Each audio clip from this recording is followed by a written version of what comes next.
What's going on, guys? Akhilesh and Yash back here with another episode of the Winning Browns podcast, where where two Indian kids win more subscribers than the Browns can win games. And knowing that the Browns had the second overall pick, that is very likely this year. But there are a lot better things that we have in this episode to talk about than the poverty franchise known as Cleveland Browns. Sorry, Browns fans, maybe not. Um, but there have been a lot of headlines, and it's been a minute since we did an episode last. Um, Very fascinating and very fun end to the NFL regular season. And we did have our first round of the playoffs, as I mentioned through YouTube Shorts. Unfortunately, Akhilesh and I were not able to put out an podcast episode before the playoffs. Yeah. But we'll more than make up for that in today's episode. We got a fun one for you all. But starting off with the NFL with just overall what the state of the NFL has been over the last month, Akhilesh, what would you say is the biggest headline, maybe from the playoffs, maybe from the end of the regular season? But what was something that caught your attention as far as the way that this last month has gone? Yeah, I think for me, man, if you guys haven't already seen a 3 minute shorts on the Chargers, well, you can watch that. I'll just put it into that right there. Look, I will say this from a Chargers perspective though, knowing that we were 5-11 the last year, 9-8 the previous year, 8-9 the year before that, and having this tradition of always blowing the games when it most matters.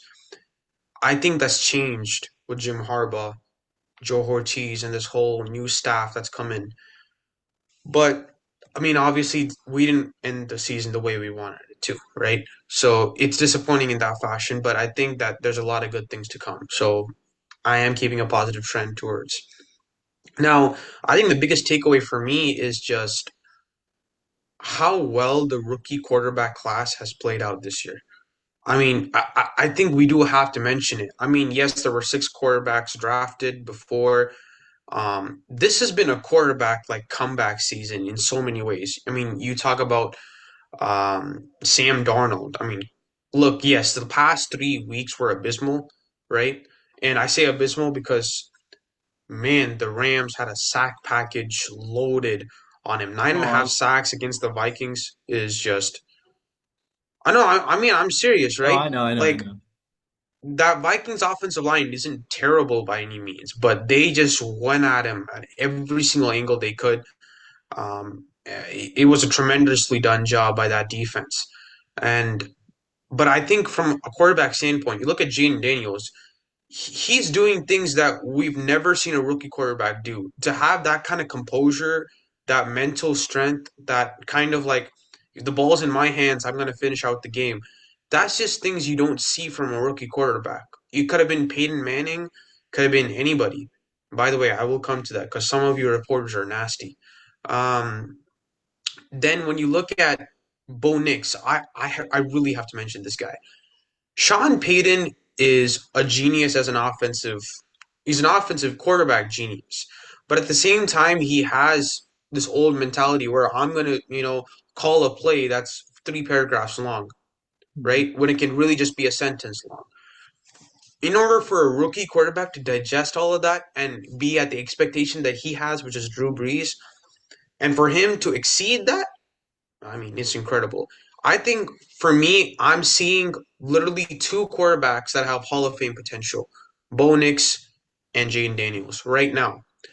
Caleb Williams, for that matter, too, has been growing consistently. Yes, he had not a good rookie season. No, I'm not even going to say okay, not a good rookie season, okay? But at the same time, he didn't have the right coaching staff. He didn't have the right people behind him. That's the difference between Jane Daniels and Bo Nix. So I think for me, the main takeaway is these rookie quarterbacks are just playing at an elite level, and then they're just improving the entire league along with it. And the second takeaway for me is the resurgence of the washed-up quarterback, Sam Darnold, Bryce Young, for that matter, too. Oh yeah, for Let's be sure. honest. The past 2 years, I mean, Yash mentioned this a while back. He said, I believe more in CJ Stroud than I do in Bryce Young. And I disagreed. I said, look, this man is the Heisman winner, right? He's been in one of the toughest systems on the planet within Nick Saban's system. And he's produced probably the best offense Saban's ever had, right? So when you look at it from that standpoint, Bryce Young was definitely great. Problem is, he never had the coaching staff, the culture to back him up. And I think he's got that now. Because when you look at that coaching staff, they said, I'm going to bench you. I am going to bench you right now. But they did put him back in. They believe in him, right? And he's proven it. I mean, they nearly won the game against the Eagles. He was able to consistently push the ball down in crunch situations. Sam Hubbard is a fantastic running back. So they have things Oh, to Chuba work on. Hubbard. Chuba Hubbard, my bad. Chuba Hubbard is a fantastic running back. So they have space to work on. But Bryce Young is definitely improving. So I think just the resurgence of a washed-up quarterback, rookie quarterback coming to play, I think that was my main takeaway from the regular season and the playoffs. Yeah, I want to build on. So, I mean, as far as the resurgence when it comes to quarterbacks, we've talked about this on other podcast episodes. Um, I mean, it's been quite honestly, I'll put it this way from the analytical perspective. The last time that we've had this many quarterbacks with an above average QBR, usually an above average QBR qualifies as a 60 or higher QBR. Okay. Mhm.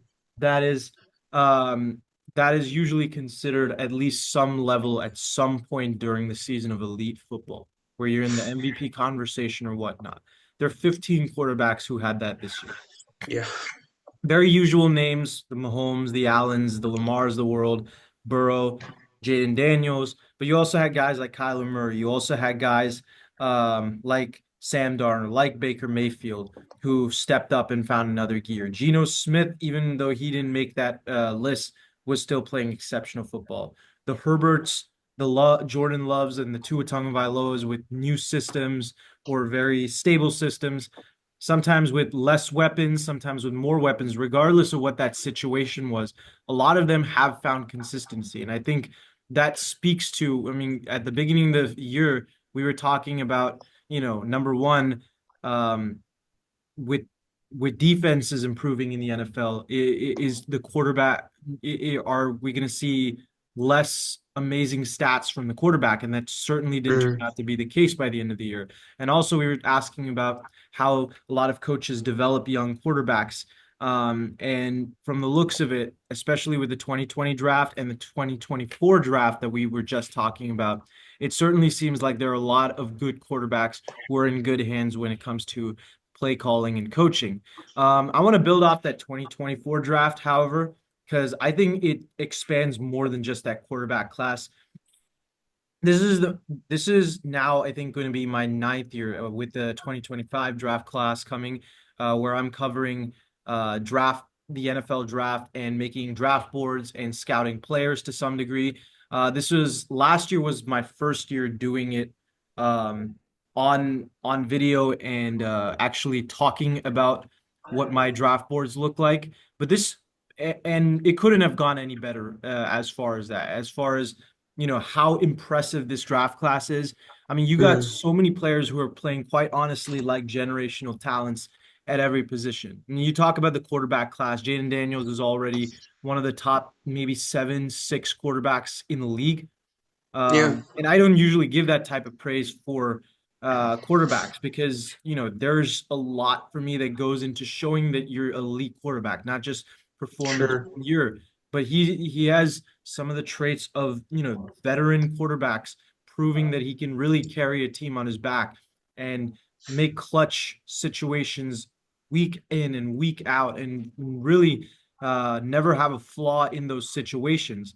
And then we Mm. talk about Bo Nix. We talk about Caleb Williams. I'll say with this with Caleb Williams. We talked about this with Peyton Manning about how he had a bad rookie season, but he showed improvement down the stretch. And I'm not saying Caleb Williams will be Peyton Manning, but Yeah. what I am saying is that that's what you want to see out of a quarterback who was hyped up close to, if not as much as Peyton Manning was coming out of the draft. You want to see that type of improvement. I just hope the Bears now can give him a very good play caller to that much more expand his talents in the NFL.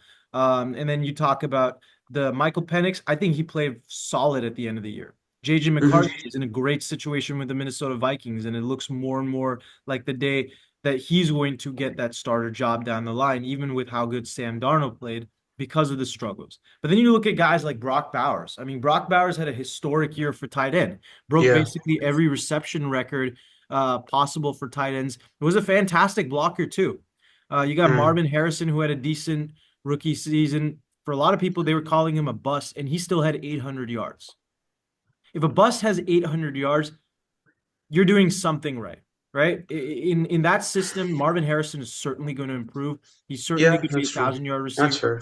We'll see if he becomes the Malik Neighbors or the Brian Thomases of the world, but certainly he has a lot of talent.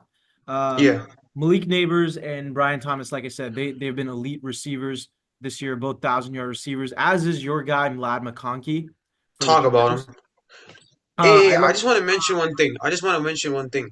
When was the last time a rookie had 197 yards in a playoff game in his first game of his career in the playoffs? That's incredible. And we still blow it. But, it's still 197 yards is incredible Yeah, for a absolutely rookie. incredible.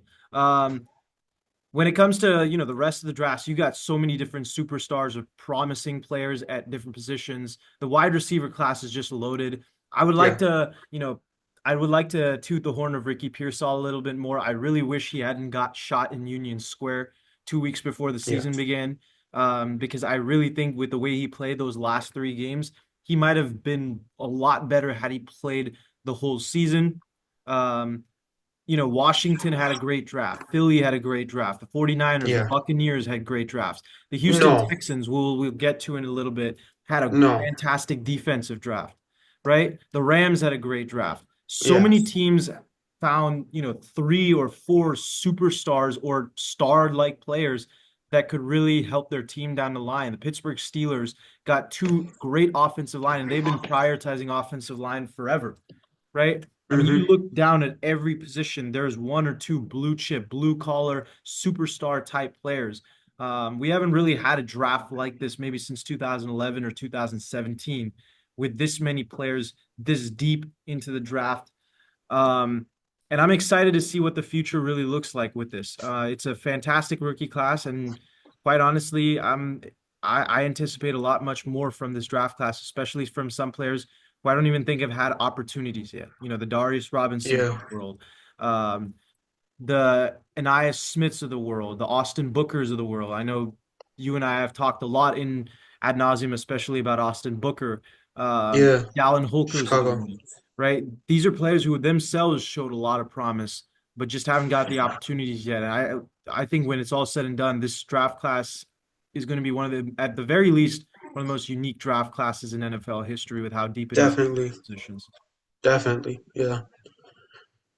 Well, the next section that I think we both kind of want to get into is just asking questions in regards to the NFL. Coming now to the playoff time, we're also coming to a situation where free agency will also play a huge part, especially this year, I think, more than any other year that I can think. Is going to play a huge part in how overall, right, the league is going to look like. So I guess the first question is it's kind of a two-part question. Is Sam Darnold going to be the starter for the Vikings from now on? And and let's say this, if he is not, where would he go? Where would he best fit? And how well do you think he would play there? It's a tricky question when it comes to the Vikings specifically. I'll say it in this way. There was a clip I saw from ESPN a few weeks ago talking about whether Sam Darnold should be with the Vikings. And I'm not particularly, I don't really particularly like this take by Stephen A. Smith at all. But I think it kind of, what he said also kind of proves my point a little bit, right?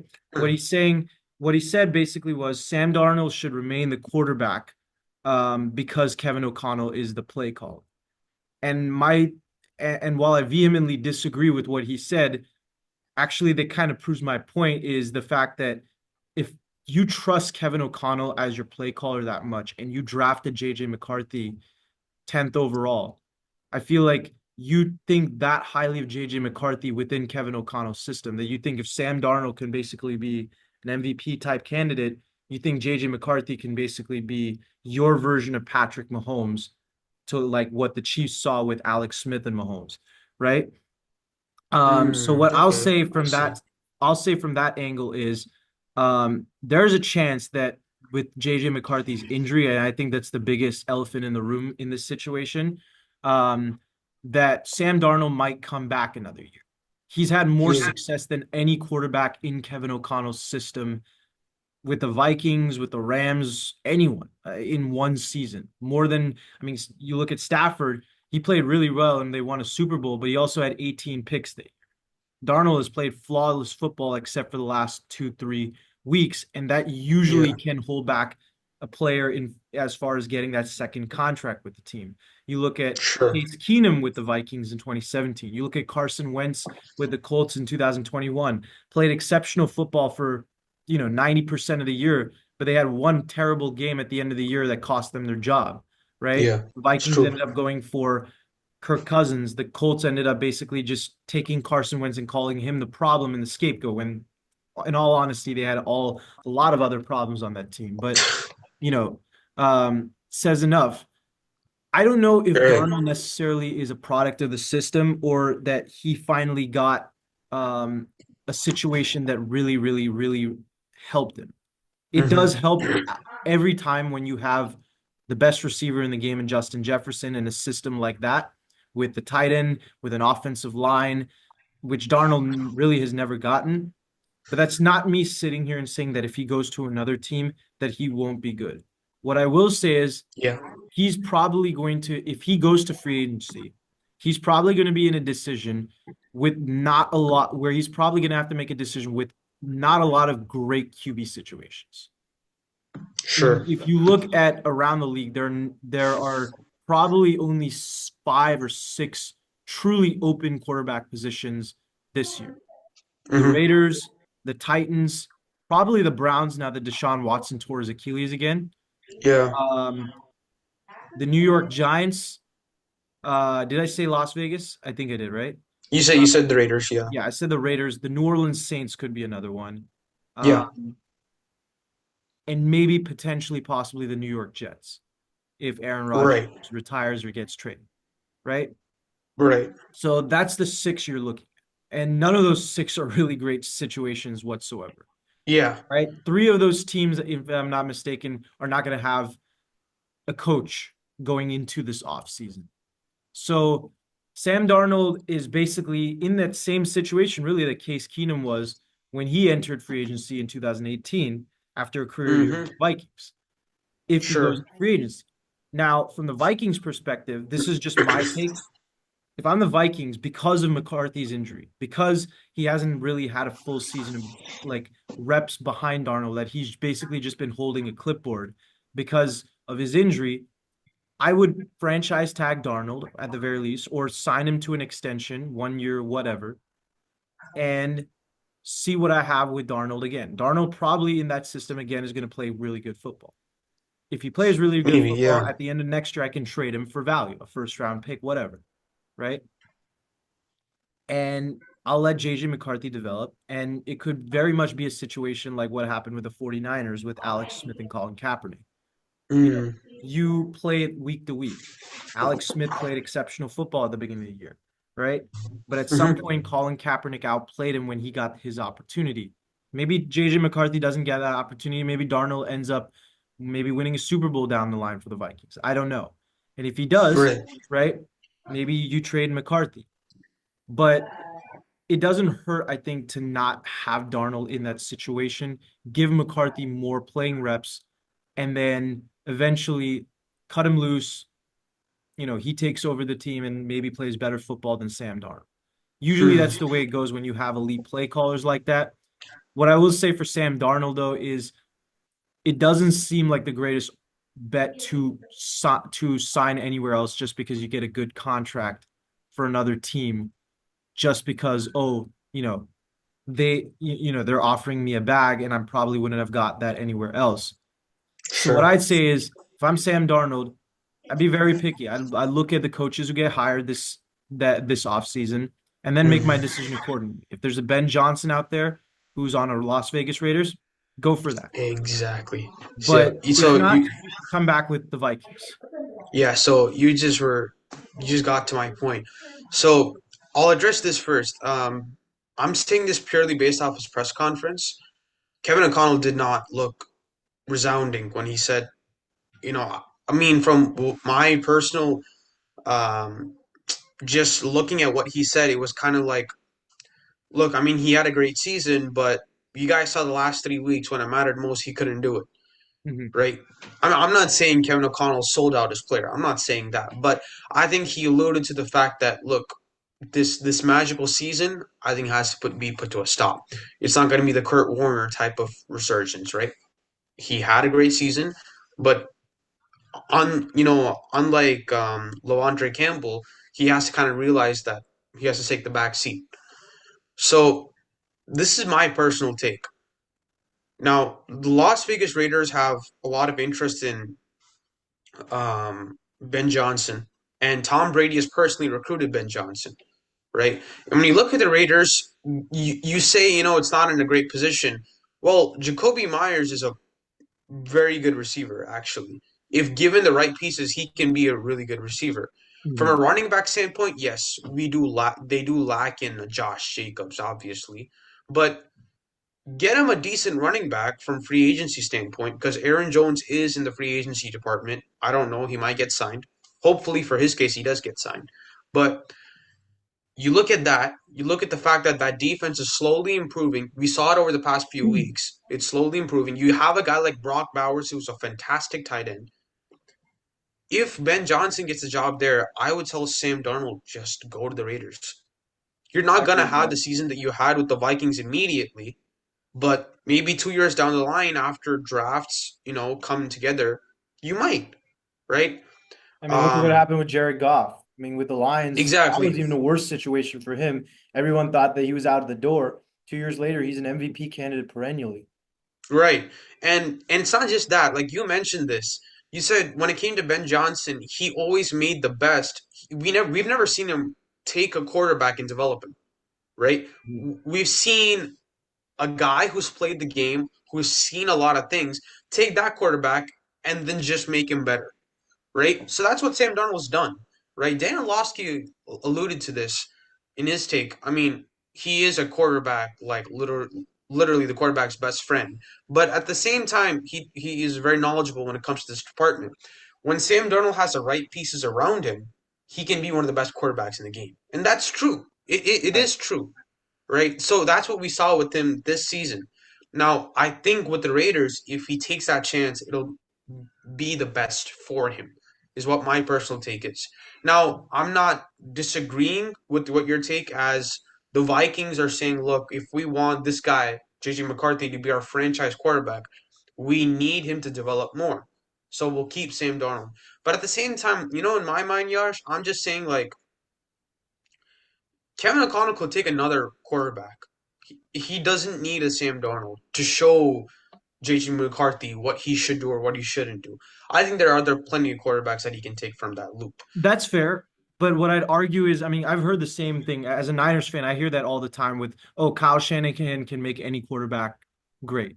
And he's made a lot of quarterbacks great. But there's a huge Mm-hmm. difference in, you know, Jimmy Garoppolo, uh, Trey Lance, Nick Mullins, whoever the hell you want to put in that category versus Sure. Brock Purdy. There's a No, huge, yeah, huge difference. fair. So my question is, and that wasn't even intentional, right? The Niners drafted Trey Lance with the assumption that he would become that, and he did, right? What No, my that's thing fair. is, That's fair. but the Trey Lance got an opportunity and then lost it because of his injury, unfortunately, and then Brock Purdy outplayed both him and Garoppolo in a season. Mm-hmm. Yeah, that's My fair. question is, if McCarthy gets that opportunity, what does he do? So you have to at least see what he does on that football field. No, no, no. I'm not disagreeing with that. I'm just saying that just because we want JJ McCarthy to develop doesn't mean we keep Sam Darnold. I'm saying that from a Viking standpoint, look at the market and see if you can get a guy much cheaper, right? But that you believe That's in fair. as much as you do with Sam Darnold. That's all I'm saying. I'm saying That's fair. test the market out. Right, That's what I'm saying. But I'm not saying become Joe Shane and just tell your player, hey, do whatever you want. Go to the Eagles and then dominate like no one's ever done before. right. Right? So there's levels to it, but Hmm. I'm just saying find that fine balance. So that's my perspective on the Vikings. It's a very, very interesting deal. Speaking on that, free agency this year is become, I think, will be definitely a big conversation. So, in fact, you know what? I do want to pull up the list of free agents that are coming into this year. Um, Headlining it, I think you have guys like Sam Darnold. You have guys like T. Higgins, I. Javon Holland, players like that. I So you have very talented players, and I do want to ask you this because you are a 49ers fan. I saw this, and I did have to ask. Dre Greenlaw.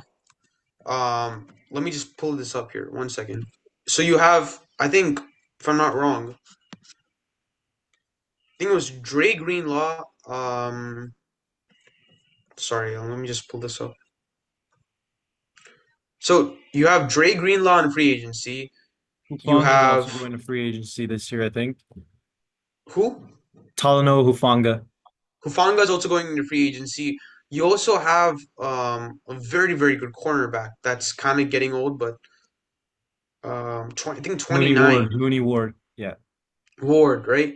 You have Treverius Ward is on free agency. You have Dre Greenlaw on free agency. You have Hufanga on free Mhm. agency. Three guys who, let's be honest, Hufanga's fell off considerably, right? But I'm not saying he can't get back up. You have Treverius Ward, who's a really put in the right system, can be a really good cornerback. You have Dre Greenlaw, who obviously is just that old prototypical smash mouth hit the type linebacker. Now, from a 49ers perspective, it's kind of devastating that you realize that all these three guys are just going to walk away, right? But the question I would ask is if are there any free agents that you would look to replace them? Number one. Number two, what teams would these three best fit for? Well, I don't think. Well, let me say this. First off, I don't think it's as simple as saying that all three are going to walk away. Mooney Ward, I think, is definitely out the door from both his perspective and the Niners' perspective. He Is it himself Treverius Ward or Mooney Ward? I'm Mooney sorry. is the nickname. We Okay. every Niners fan ever calls him Mooney Ward. His actual name is Okay. Charvarius. Okay. Um, Yeah, I'm gonna respect it, man. I ain't gonna do no nicknames. I'm a 49ers fan. I'm not 6-10 walking out crying in my hallway right oh now. I'm yeah, not yeah. doing that. I'm Well, at 11 and least I'm 6, not a baby. Chargers fan who has to watch his godsend QB throw four Yeah. interceptions against the Texans All defense. I'm saying is this, man. Hey, and you know what? I want to address that. You sneaky little ding dong damn reporters tell that, oh, look at this man. Man hasn't won a single playoff game in his career. He's horrible in the playoffs. Guess what? Peyton Manning was 0-2 when he started. So much for a bye Where is week, he huh? now?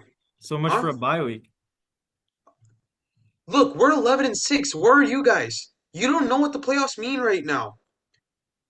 I You mean, don't know I'd what the rather miss the playoffs mean playoffs right than now. disappoint every time in the first round. Really? No, I'm Really in the kidding. first round? No, Oh, I'm I'm sorry. kidding. Wait, I'm wait, kidding. wait, wait, wait, wait. So is Joe Alt a first round pick? Yeah, yeah, yeah. He's a Pro Bowl talent at tackle already, Did he right? make the Pro Okay. Bowl? I'm sorry, no, he didn't. No, That would but is actually he say a the Pro same thing Bowl about Ricky talent? Is he a Pro Pearsall Bowl his talent? last four games. Where's Ricky Pearsall? What did Where's he do Ricky this season? Pearsall? What did he do this season? In 8 games, he had nearly 500 yards. Congratulations. He was on My pace man to gave have up the 1,200 lowest amount. yards if he played the whole year.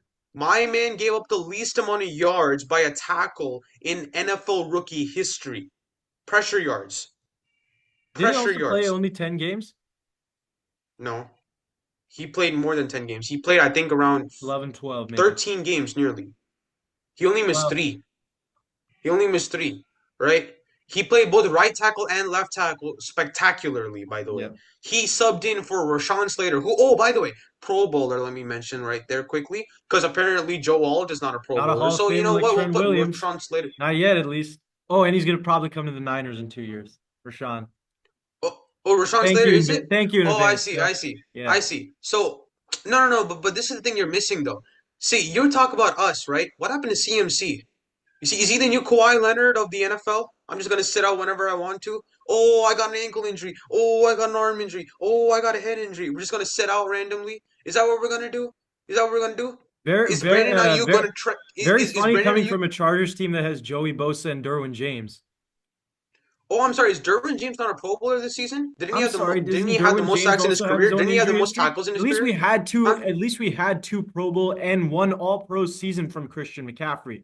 What have you had with Derwin Oh, James? three Pro Bowls, multiple All Pros, You had one All-Pro. This was his rookie season.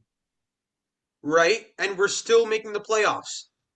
See, this is what you miss. You're looking at the Yeah. player and his Injuries, achievements. injuries. This is the problem, man. This is the problem. All these people who say LeBron James is better than Michael Jordan. This is the problem that y'all come to, man.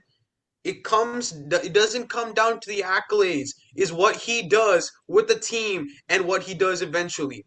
And for every person that disagrees with me on this, Michael Jordan is the greatest player of all time. LeBron James is the best player of all time.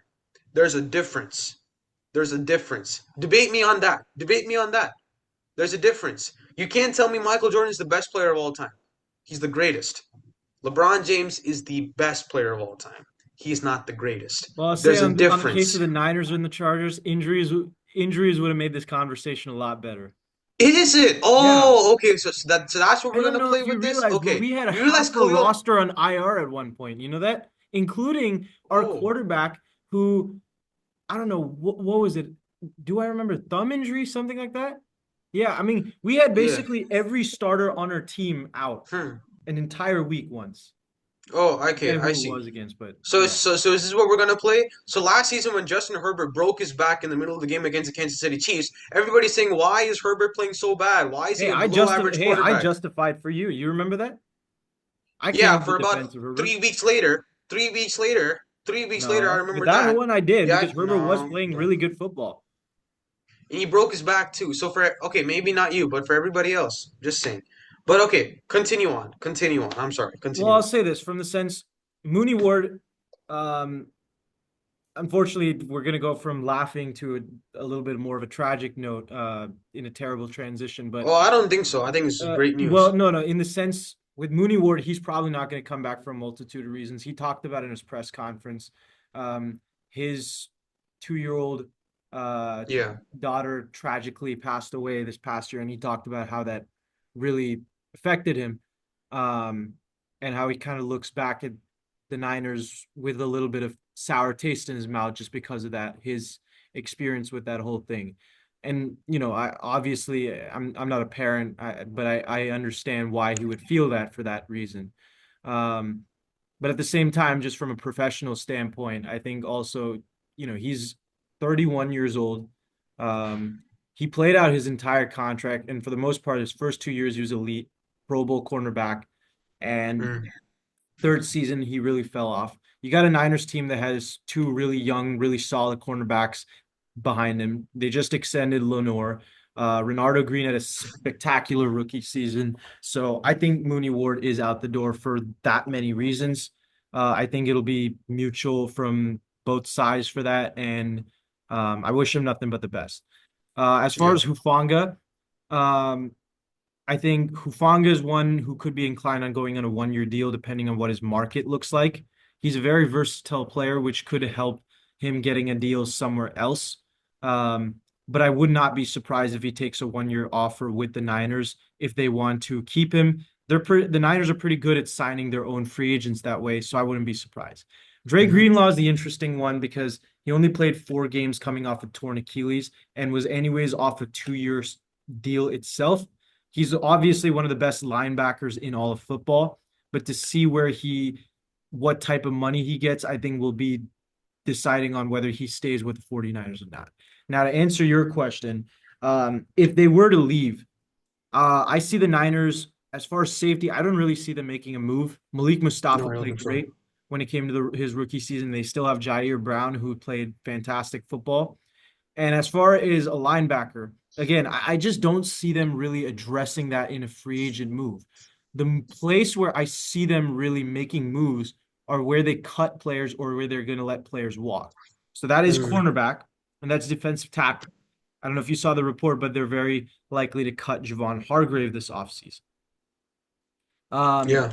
now I don't know. This is definitely certainly not in the what's it called in confirmation at all, but there is a possibility that the Niners go and get Robert Saleh as their defensive coordinator, and the Jets are certainly in the midst of a rebuild. by all means. Um, if I'm Robert Saleh and I see that Jets team that has so many superstars defensively, right? And Yeah. I come back to the Niners, why would I not, poach that defense? Why would I not look and say, hey, they got a Sauce Gardner, a DJ Reed. DJ Reed, by the way, is a free agent too. Yeah. Played with the Yeah. Niners in the past. Didn't develop at the time, but even Robert Saleh was pretty young as a defense coordinator. And then he just got buried in the depth chart and then eventually traded. But why not bring a DJ Reed when he's in his prime? Why not bring a Sauce Gardner when he's playing elite football at cornerback the majority of the time? Why not bring a Quinnen Williams to upgrade at that defensive tackle position when he's a perennial Pro Bowler? And unlike Javon Hargrave is under the age of 30, right? Hmm. So you can keep him for realistically another 4 years, right? Um, Sure. those are the positions where I can see the Niners taking themselves from a defense that even in a down year was still a top five defense statistically, right?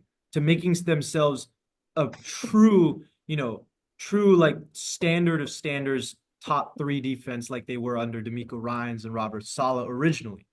Uh, Hmm. bolster that pass rush again. Fill in the void that DeForest Buckner, Eric Armstead, and Javon Hargrave usually filled up otherwise, right? Yeah. Bring in a Quinnen Williams, bring in a Sauce Gardner, lock up that fortress. Maybe not even bring in Sauce Gardner because Renardo Green might become an elite player. We never know, right? But even Quinnen Williams. But as far as that linebacker, for me, I've said before that I very much see the Niners drafting someone at that position. This is a pretty deep linebacker class this year. Um, for me, with the position that the Niners are, I can very well see them trading back up and getting a first round pick, um, Hmm. going for someone like Jihad Campbell, maybe at pick 11 if Will Campbell is not available, who in all my mock drafts I predicted to go to the Niners. Um, a little bit of that LSU Niners connection. Um, but The one that hasn't worked out in a while. Yeah, that one. whatever. But if that doesn't happen, I could very well see them going even for the Georgia linebacker Jalen Walker, who I think is a superb player. Yeah. But they also got some players who on that roster who themselves have played very impressive football. The winners, Jalen Graham, Demetrius Flanagan Fowles, although he's more of a platoon player. So I don't really, when it comes to the defensive side of the ball, I think it's just about taking what you have already and just putting them in pieces of the puzzle. We saw it with the Warriors in basketball when they were injured to hell and back, where they used all those depth players. They gave them experience and then, made them more bench players, role players as Steph, Draymond, and Clay came back. And then they won a championship again in 2022. I think the Niners got to follow a similar formula with what their team looks like this year and then just add where they can. Okay. Yeah.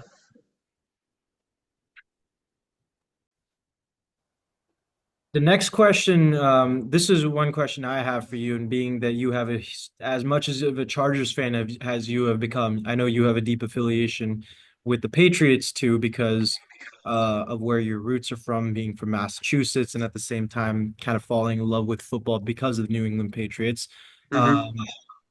What my question is, as we know that Mike Vrabel just recently got hired as the head coach of the New England Patriots.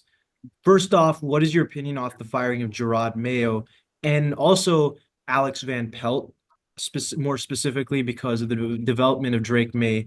And how do you think Mike Vrabel is going to replace Alex Van Pelt? Who do you think it's going to be with? And do you think that's going to work in Drake May's favor or against Drake May? Yeah. So, look, from my standpoint, I think the way I'm looking at it right now is Gerard Mayo came in too early. It's the truth. He's a great leader, a great man. Obviously, was a good player under Bill Belichick, which is not something anybody can lightly say. But he was just too soon into the game, right? You have a rookie quarterback. You don't have a good defensive lead personnel wise. You don't have a good offensive team personnel wise, and now you have to take this team above a 3-14 record, which he did. Credit, but it was a 4-13 record, so it was not any better, right? But the thing for me is, yes, the firing does look really cruel, But the truth is, he came in too early. That is a mistake on Robert Kraft for taking a guy in that early on. It's just a mistake. Now, with Mike Vrabel, I think that's the best hire they could have had throughout this entire process of any coach. And I understand Ben Johnson's an offensive genius, but still, I would have taken, if I'm the Patriots, I would take Mike Vrabel over any of these guys. The man has proven that he can do it at a high level. He's taken his team to an AFC championship, right? And they were like completely blown out by the Chiefs. They got beat by the Chiefs. There's a difference. The thing that I will say though in regards to Mike Pelt is that was a horrible decision. The reason why I say that is this. In order to develop a quarterback the way he did with Drake May, who again, we didn't mention this while I'm talking about those rookie quarterbacks. Drake May really, when you look at it, played a very good season. A very good season. I mean, with the look, if you take a look at the talent that he has, pretty much nobody. You can't name a single receiver on that Patriots personnel right now. That's how terrible they are. Ramondre Stevenson, I don't know why he's still on the team. Like, I'm looking at it from that angle right now. And he's made something work out of it. No, to put the Bills, the Buffalo Bills, who are right now, what, 15 and 2, 14 and 3, maybe 13 and 4, my bad. Some record of that sort. To put them on hold every single time that you played them, that's pretty incredible. So I give a lot of credit to Mike Pelt. So I think it was the wrong decision firing him. I think he still should have been there. That's my opinion. Now, in terms of who he should hire, um, let me just check one thing really quick. Uh,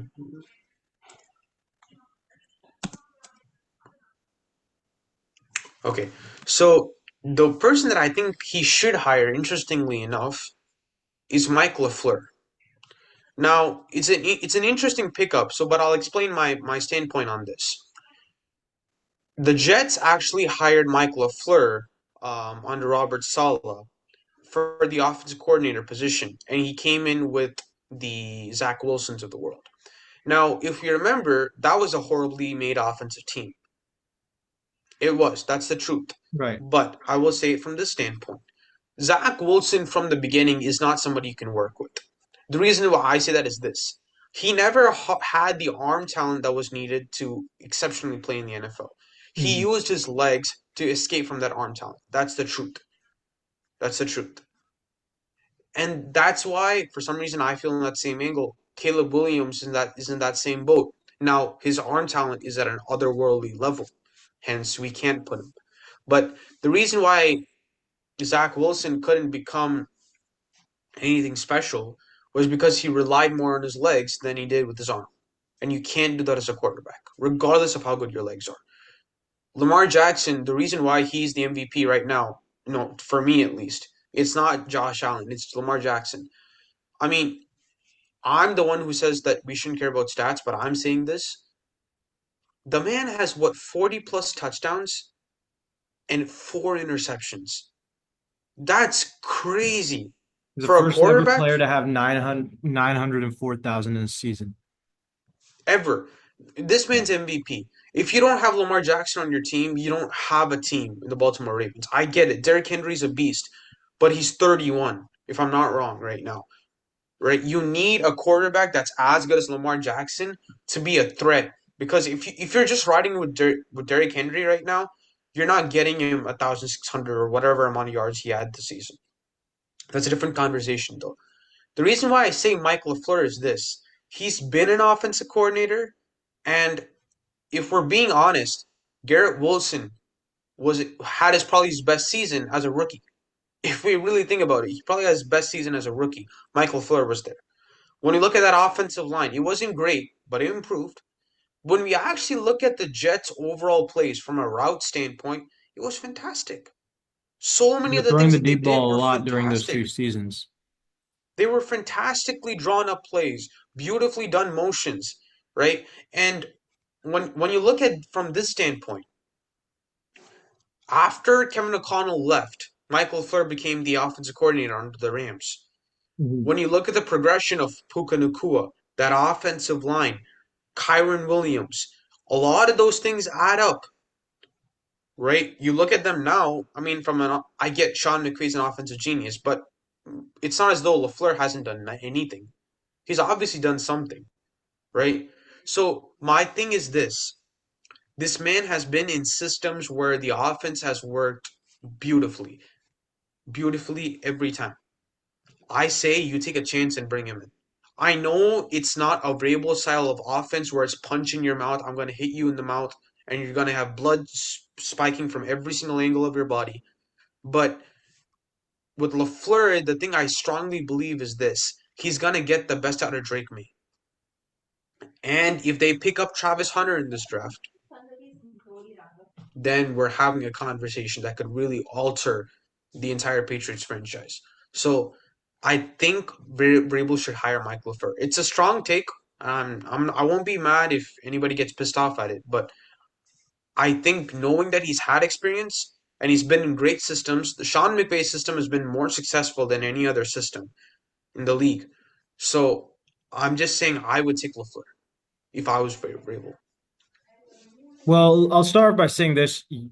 The idea of hiring Mike LaFleur, what you suggested, caught me off guard. So this is not something I pre-planned about talking, but I actually 100% agree with you on that.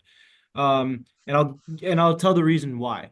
And part of this has to do with Drake May's skill set. When he came out of college, I compared him a lot to Joe Flacco in the way he played off of play action, in the way he threw the Mhm. deep ball, in his similar size and his similar ability. Joe Flacco's a lot more immobile version. Drake May has ran a lot and ran very well this year when he did. But there were a few problems that were run. Alex Van Pelt, probably because Drake May is a rookie and probably because of how bad this team was and specifically how bad the O-line was compared to what Van Pelt has had in years past with the Browns. I think Van Pelt was a lot less comfortable at just letting his quarterback sit back in the pocket and throw deep. Now, you didn't see that as much with Jacoby Brissett. Brissett was probably more of a veteran. They let him throw deep, but he got punished because of that. And obviously, Drake May is a long-term investment. You don't want to screw that up, and you don't want to get him hurt. So you have him run more design runs, be more safe with the football. And this is the thing that I would say is the most alarming, right?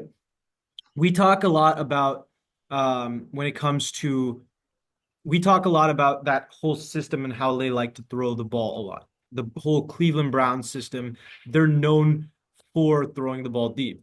So, I mean, we can start off by talking about two specific stats: intended yards per attempt and completed yards per attempt, right? In 2020, which was the first year Alex Van Pelt served as an offensive coordinator, um, he had Baker Mayfield as his quarterback. Baker Mayfield Yeah. had 8.5 yards per per attempt intended. That Hmm. was tied for, if I'm not mistaken, fifth, sixth. It was tied Top for 10. eighth in the league. Hmm. Okay. Now you compare his intended yards per attempt and his completed yards attempt with every other quarterback. The only quarterback who had similar stats to him that year was Matt Ryan, who had 4,000 passing yards and was widely considered a Pro Bowl receiver, right? Baker Mayfield was a Pro Bowl caliber quarterback that year. Then the next year, Baker Mayfield once again, in spite of having a shoulder injury, which very much minimized how much he can throw, was sixth in the league in intended yards per attempt. Excuse me, fifth in the league. He had 8.6. The difference was he had a completed air yards per attempt of only 6.5, probably because of his limited accuracy, right?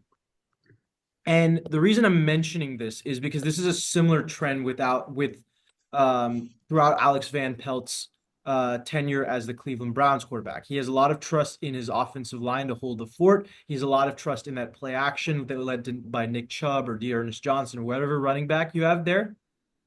You let the guy throw deep, he does. Joe Flacco is the best example of this. He was slinging the rock to about 9.3 yards per attempt intended last year. Wild, I know. Um, but you don't have that with Alex Van Pelt this year. And I think that's part of the reason why I think Robert Kraft was kind of comfortable in saying bye-bye to Alex Van Pelt. Now, do I agree with it? No. But I do think this was probably more of a problem when it came to the personnel for the Patriots. So Hmm. I would have criticized Elliot Wolf more than I would have Gerard Mayo and um, Alex Van Pelt. Now, when it comes to Mike Vrabel, he just came off a coaching tenure from the Cleveland Browns. So I can very well see him retaining Alex Van Pelt again. And if not, there was a rumor that he could have possibly gone for Tommy Rees, the pass game coordinator currently with the Browns, who actually that pass, with Ken Dorsey being the offensive coordinator at the time, that pass game got a lot more aggressive with the Browns, which is saying something, right? But clearly, because Ken Dorsey was the offensive play caller and how aggressive he is, it wasn't exactly the most safe offensive play call. Sure. What you said with Mike LaFleur, however, I think probably speaks a lot. Mike LaFleur, when he was with when he was with the Rams last year, Matthew Stafford, let me put it this way. Let me bring up Matthew Stafford's numbers. Give me one sec. Matthew Stafford in 2021, his first year under the Sean McVay system, had obviously 17 interceptions. He played Hmm. 9 games in 2022 and had 8 interceptions in those 9 games. So he was basically on pace to have the same number of interceptions as he did in 2021. Right. 2023, however, he had only 11 interceptions and he had only 13 turnover plays. So, relatively speaking, he kept the ball very safe, right? Yeah. Under Mike LaFleur's system. So, I would probably agree with you under the idea that Mike LaFleur is one of those players who can, or one of those play callers who can be very aggressive with the football, what Drake May specializes in, but at the same time being able to keep that ball safe. And the reason that wasn't the case with Zach Wilson is particularly, I mean, I don't really need to say much. People can look at the film. Zach Wilson was one of the most inaccurate quarterbacks that I've seen watching football in my time. I don't know about 1960, 70, whatever, but in the last 10 years that I've watched football, there are not many quarterbacks I can sit here and say that I've had that I've would not want to watch more than Zach Wilson, if I'm phrasing that correctly. The Hmm. best way I can put this is if you look at Zach Wilson's completion percentage, intended yards per attempt, and completion yards per attempt. Zach Wilson in 2022, the year that Mike LaFleur was fired, Zach Wilson was sixth in the league. He had 9 intended yards per attempt. He also only had 6.7 completed air yards per attempt that year. If you compare that to all the other quarterbacks who are ahead of him, Derek Carr had 9.1 intended yards per attempt, but only 6.7 completed air yards per attempt. He also had one of the higher drop percentages in the league. Tua Tagovailoa, 8.8 completed air yards per attempt, 9.5 intended air yards per attempt. So you could say the same thing about Josh Allen. Justin Fields, another one of those quarterbacks who didn't exactly have a great situation around him, but he also had a much higher drop percentage on his team. Zach Wilson had one of the lowest drop percentages in the league that way, right? Yeah. And both Derek True. Carr and Justin Fields were still considered not exactly great seasons by the relative player. The best comparison I can give to him is Marcus Mariota, who only started 3 games, and I think he only played in about 5 games total the whole year. He had a Hmm. 61% total completion percentage. Compare that to Zach Wilson. In 2022, Zach Wilson had a 54.5% completion percentage. No offensive play caller who's that aggressive Hmm. with that completion percentage with their quarterback will succeed. Drake May is far superior to that. He had a 59.3 QBR this past year. And as far as his completion percentage, he was pretty safe like with the ball, as we mentioned earlier. Right. He will be a lot better under a Mike LaFleur. Now, do I see him hiring Mike LaFleur? I'm not exactly sure, Me but I neither. don't think it would be a bad hire by any means. So I agree Yeah. with you on that. Yeah. I mean, look, he's a smart guy. Obviously knows what he's doing. But I think overall it will be the best hire for the Patriots if he does get hired. Again, it's not going to be an immediate effect. It will take time, but that's the reality. The last question I have is, obviously we're in the NFL playoffs and we've had an interesting first few, we've had an interesting week. Obviously, we got the memes involving Zane Gonzalez, uh, and that whole crazy finish that was the Washington Commanders Buccaneers game. We had some very interesting matchups. We watched Saquon Barkley do his thing against the Eagles. Derrick Henry completely, father the entire the Yeah. entire Steelers defense. Throw Minka Fitzpatrick up to freaking Neptune with his stiff arm. Um, what are the biggest what are the biggest matchups, and I guess what are the biggest takeaways that you look at going into the divisional round and moving on as far as what you want to see with all of these playoff teams? Yeah, I mean, I think you look at the biggest games, it's going to be, for me, two teams. It's going to be the Rams and the Eagles, and it's also going to be the Bills and the Ravens, I think, Agreed. from the AFC and the NFC. Look, as much as we can say, I mean, I think this morning Darren Orlovsky had a take that the Rams were the most dangerous team in the NFC. You know, I'm not going to say flat out disagree with that. It's a good take, but I would disagree with it in the sense that you never know how Matthew Stafford's going to look, Mm. right? Because the injuries that they've had. But after last game, I don't disagree with them, from a large standpoint. I think the most dangerous team is still Washington, but I think that for me, the dangerous team is almost the same as a wild card team. Meaning you don't know what's going to happen when it's going to happen. They can just bomb at you whenever they need to, or they can slow the pace down and just get to you when you least expect it. So I think that's what I look at as a dangerous team. It's kind of like a wild card team. I Mhm. think Washington's more of that compared to the Rams, but different conversation. For me, the Eagles and the Rams are the most interesting one from the NFC side. Reason why I say that is the Rams, from an offensive standpoint, I'll first I'll talk about the offense. They're just schematically so perfectly done on every single play that you just don't know what's going to come when it's going to come. Kyron Williams is literally a walking touchdown. Anywhere he goes, it's a touchdown. He's a fantastic running back running the ball. He's also a great running back receiving the ball. Puka Nacua and Cooper Kupp is probably the best wide receiver duo in the game right now from an effectivity standpoint, right? They do exactly what needs to be done in order to win. They're great at run blocking. They're great at catching the ball. Um, Obviously, last week that call with Matthew Stafford saying that was a forward pass was a bunch of garbage, right? That should have clearly been a touchdown. But it is an offensive league. So when you look at Matthew Stafford from that perspective, he's also been a much quarterback this season than he has with any other season. He's 5-1 in postseason under Sean McVay. But the Philadelphia Eagles are an animal like we've never seen them before. This run game is incredible.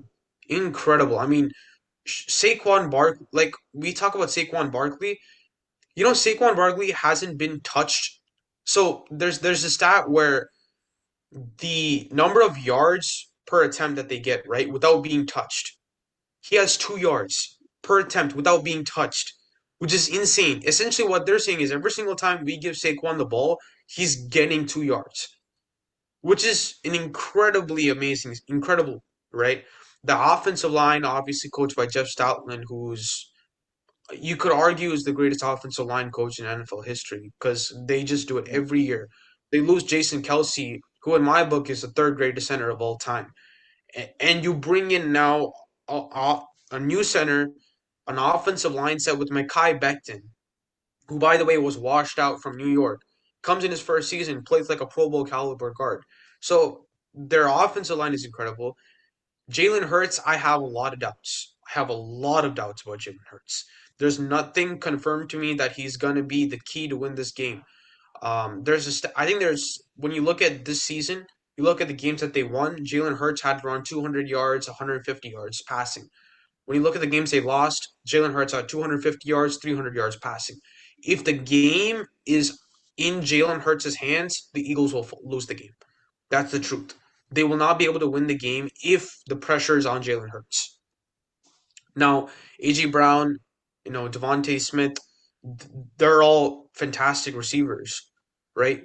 But again, It's all about that run game and whether the Rams can stop that run game. Mhm. Now, that's where I get to the Rams defense. Their defense last week was amazing. I'll give them that. But they do this thing that I called when they drafted um, Jared Verse. Sometimes they put Jared Verse all the way on the outside. And this is why I said, look, he will be a fantastic player if you make him an inside defensive end. He will not be a fantastic player if you make him an outside defensive end. The problem with the thing that they've done with Jared Verse, as I said, right, is put him in the inside, make him dominate from the inside, which is exactly what he does best. But sometimes they put him on the outside, especially against the run game, right? There's nothing more important than setting the edge. If you make Jared Verse set the edge, there might be problems. I'm not discounting the caliber that he is. He's an amazingly talented player. But if you tell him to set the edge, it's going to be a problem. It's going to be a problem, especially against this line. Because if you set the edge on Jared Verse, then you have no inside pressure. Because they don't see the thing with the Rams is this. As far as I've seen, and I could be wrong, Braden Fisk and Jared Verse. Suppose I have an offensive line here, right? This is the cutoff point at the center. Jaden Verse and Jared Verse and Jaden Fisk, if I'm not wrong. Braden Fisk. If they're over here, they can dominate. But if Fisk is on one side and Verse is on the other side, it's a problem. The reason why I say that is this. Both of these guys are amazing at breaking that pushing offensive line in the middle and then getting to the running back. But if you make one set out the edge and you make only one come inside, it's just going to be a problem. I say that you need to get both of these guys inside, maybe get another extra outside linebacker to find that set the edge stuff, but you guys penetrate through the inside. I think they're great at doing that. I just don't understand why they're not doing it enough. That's my perspective on it. Okay. And I don't mind being wrong at all. If they can do that, they can have a problem against this run game. Because, look, as great as the offensive line has looked for the Eagles, there have been a few gaps. And one of those gaps is exposing that inside B gap. From a terminology perspective, A gap is the space between center and guard. B gap is space between guard and tackle. And the space between tackle and tight end, if there is a C gap. So the B gap, if you penetrate it, is where the Eagles' offensive line gets most easily caught off guard.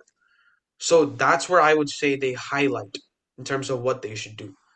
Now, coming to the AFC side, the Bills and the Ravens, for me, the lock is this. If you get Derrick Henry, you stop the Ravens.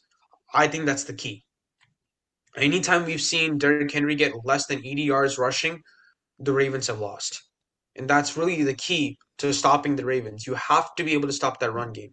From the Bills' standpoint, from an offensive standpoint, it's really hard to tell because Josh Allen is unpredictable. You don't know which way he's going to go, when he's going to go.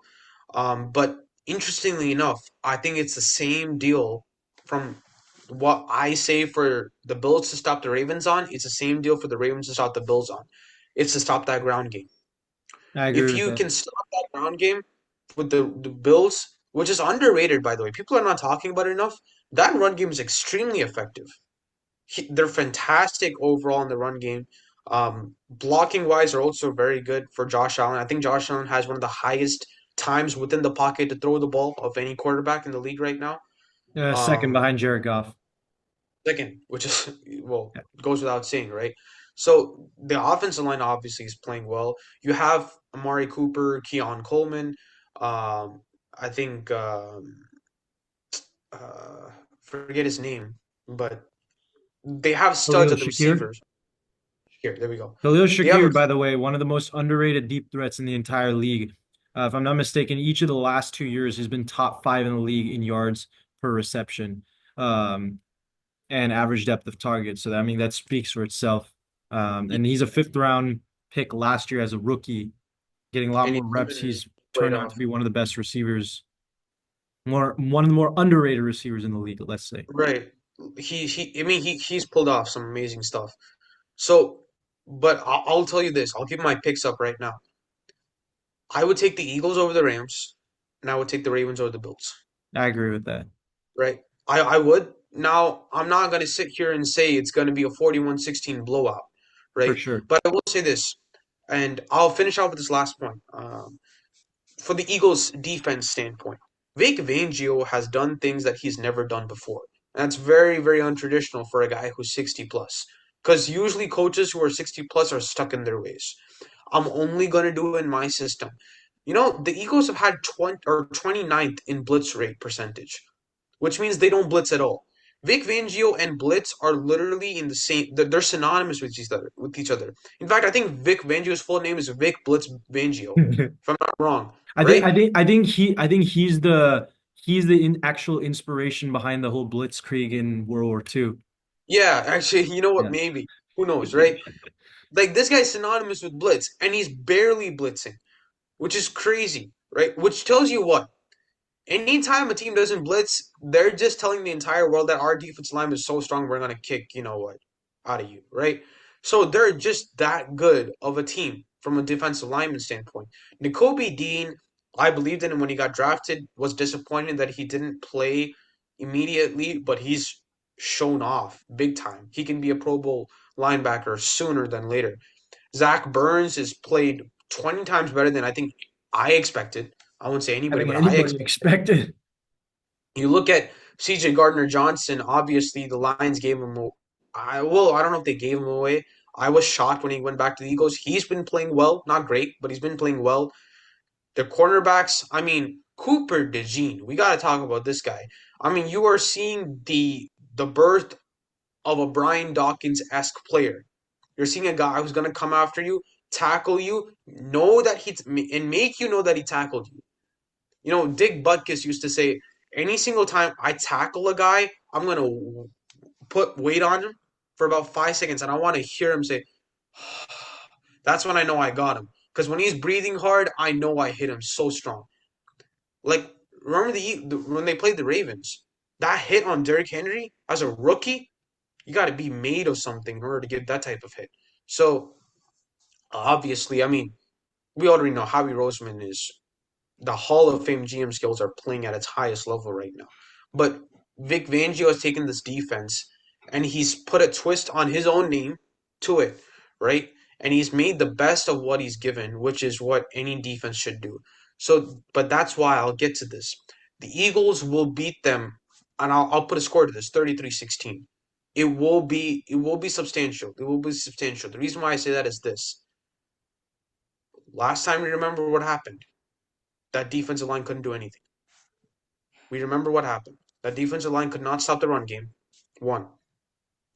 When you look at the Eagles defense, they completely obliterated Matthew Stafford. Now, he did not have the best talent at his disposal. I'll give you that. But that Rams offensive line, I would take this Eagles defense anytime over that Rams offensive line right now. That's what I think is going to be the key. How well this defensive line can put the pressure on Matthew Stafford will be the key for the game. Now, from the Bills Ravens standpoint, Ravens will win purely because of this. Even though Derrick Henry will be targeted, this team is not a great run defense. The Bills don't have a great run defense. Okay, that's the truth. You look at the Ravens; they have now. I mean, earlier in the season, we didn't know which way it was going, but they finished off as a really good defense. They put pressure really well on the quarterback, and they will be able to stop this run game. And I think the key for me is this: Lamar Jackson is unguardable, unguardable, and I'm talking basketball terms, but he's unguardable if Derrick Henry can get at least 80 yards, which is definitely can happen. So the key for each game, as I'll summarize again, the Eagles' defensive line against the Rams' offensive line. That's going to be the key there. And the key for the Ravens and Bills is either defense has to stop their run game. That's the key, I think. I spoke about for 30 minutes. I really do apologize, but No, you're good. You're good. Well, all I'll say, I mean, you nailed a lot of things on the dot, especially with the Ravens Bills game. I don't even really think I need to talk about that because everything you said was basically what I was going to say.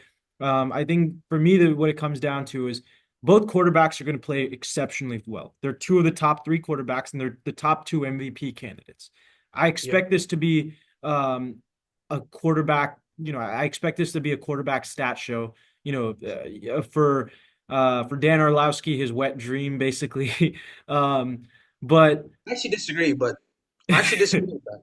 well, I yeah, think we all know his wet dream is basically running in the back of the end no, zone. no, no, no. No, I'm not even talking about Dan Orlovsky. I think I disagree with it being a quarterback stat show. I think it's gonna be something like where each quarterback's gonna have like 170 yards, a 60% completion rate, and a touchdown.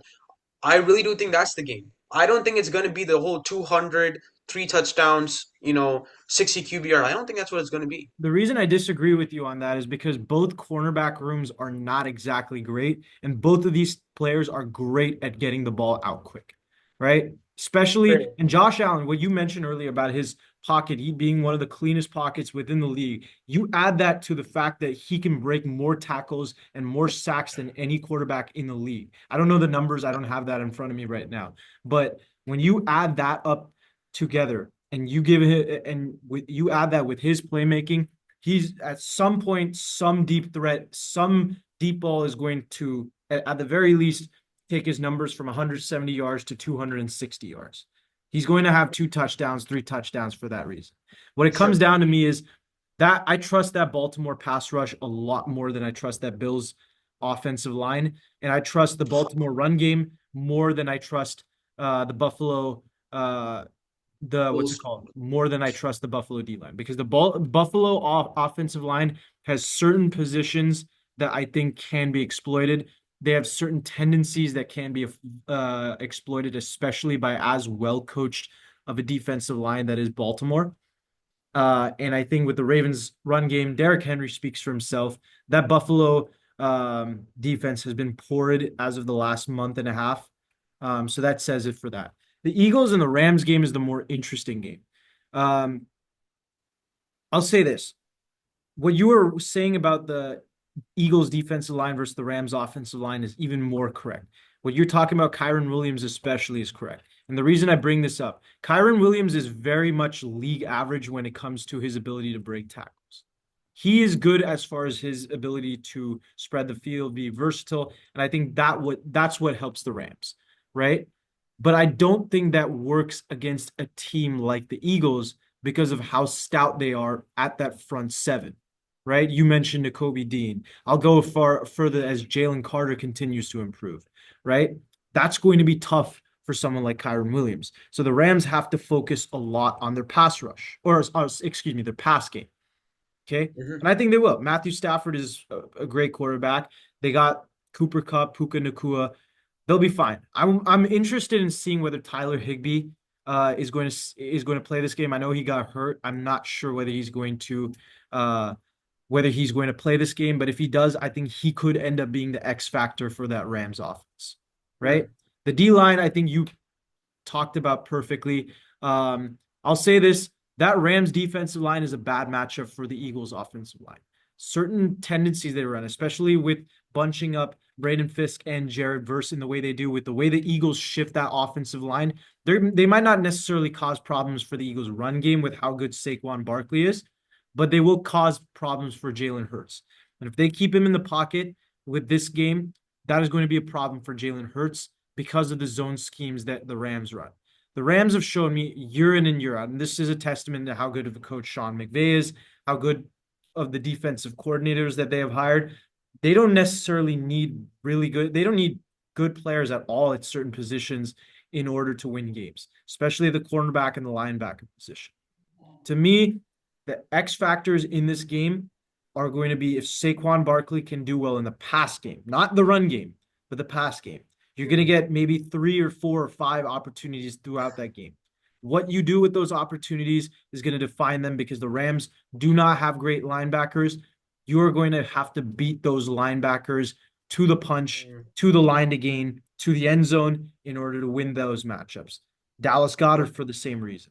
And at the same time, one of AJ Brown and Devontae Smith is going to have a great game because of the fact that the Eagles have those three players and those three players are better than the Rams. For that reason, I agree with you that I'm going to say the Eagles win, but I think it's going to be a lot closer than people expect. I think the Rams are going to give Jalen Hurts hell. He's going to have trouble getting out the ball a lot more, but if he can get it just one or two plays, I think that's going to be the difference in the game. And for that reason, I have the Eagles winning. I think they're going to win by a game-winning field goal. And I think it's going to be a low-scoring game. I think it's going to be 23-20. but Okay. I think that I think they're going to win that game for that reason. As far as the other games, you know, I don't know what voodoo magic the Chiefs are running. It must be from New Orleans down here. I saw some voodoo magic recently when I went to New Orleans. It's pretty cool, by the way. And speaking of New Orleans, while I have the time, I've said this millions of times to people over here, but my thoughts and prayers go out to everyone who, suffered through the terrorist attack on New Year's Day. Extremely tragic. And my condolences go out to every family who was involved in that. But as far as Kansas City goes and their voodoo magic, um, they're gonna have their hands full with the Houston Texans in that secondary. That secondary, one of the most underrated secondaries I'd go as far as saying in NFL history. Um, that'll be for another episode. We can talk about that another day, as we're running out of time. But I do think that the Chiefs, at the end of the day, they just know how to win these types of games. Um, and I think they'll win that game. And then as far as the fourth matchup, yeah, Washington is great. Jaden Daniels, I think, is going to perform like he always does. The Lions offense is just better.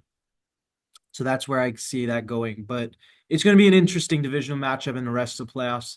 And we hope you guys tune in with us as much as we are covering these NFL playoffs and once again, another great NFL season.